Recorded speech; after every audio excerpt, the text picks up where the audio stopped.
Very noisy. Very noisy म्हणजेच कानठळ्या बसवणारा किंवा खूप सारा मोठा असा आवाज. आणि व्हेरी नॉइजी या शब्दाच्या ऐवजी आपण ॲडव्हान्स इंग्लिशमध्ये डिफेनिंग हा शब्द वापरू शकतो. For example, the music at concert was deafening. म्हणजेच कॉन्सर्टमधील संगीत कानठळ्या बसवणारे होते. अशा पद्धतीने आपण व्हेरी नॉइजीच्या ऐवजी डिफेनिंग हा शब्द वापरून आपली इंग्लिश ॲडव्हान्स इंग्लिश बनवू शकतो. त्यानंतरचा अत्यंत महत्त्वाचा शब्द आहे व्हेरी ऑफन. व्हेरी ऑफन म्हटलं म्हणजेच वारंवार असा त्याचा अर्थ होतो आणि याकरता आपण ॲडव्हान्स इंग्लिशमध्ये फ्रिक्वेंटली हा शब्द वापरू शकतो. त्यानंतरचं ॲडव्हान्स सेंटेन्स पहा, व्हेरी ओल्ड.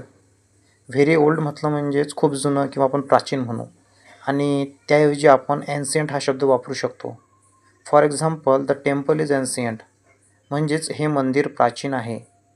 मित्रांनो, अशा पद्धतीनं जर तुम्हाला तुमची इंग्लिश ॲडव्हान्सकडे न्यायची असेल तर या चॅनलला सबस्क्राईब करायला विसरू नका. धन्यवाद.